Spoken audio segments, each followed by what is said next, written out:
And away from sports now, let's tell you that teaching young children to read helps them expand their minds, develop their language and insight as well. This is the thrust of a book reading event in Lagos organized to commemorate the World Book Day.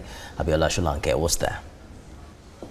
According to UNESCO, more than 4 in 10 children in government primary schools cannot read for comprehension.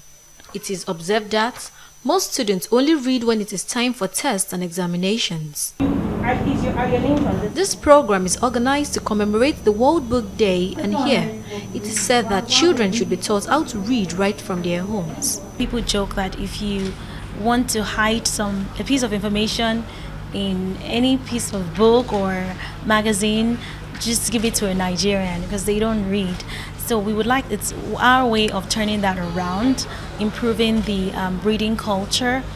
We're starting with our youths. Our youths are future leaders, and what readers can become. Readers are leaders. Readers are future leaders. Technology can be used to arouse interest in reading.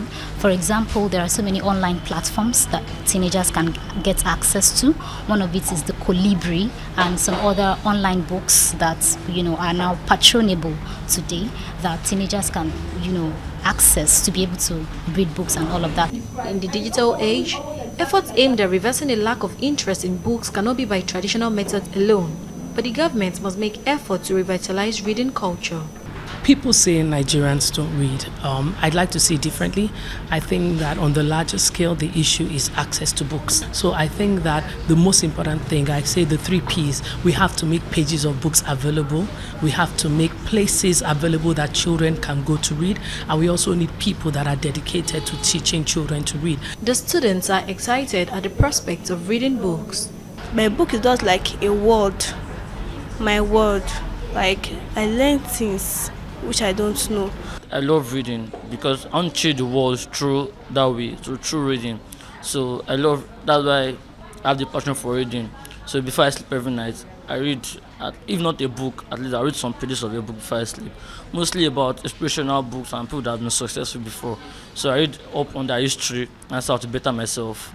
To attain one's dream and aspirations, there is a need to develop literacy among citizens who are able to read widely to unlock the world treasure of knowledge. Abiola Sholanke, TVC News, Lagos. So there's no doubt about it, but I think that we must discuss the challenge of reading within the scope of the reality that reading books has evolved with the context of technology and all of that. It can now be dramatized. You can use a pad.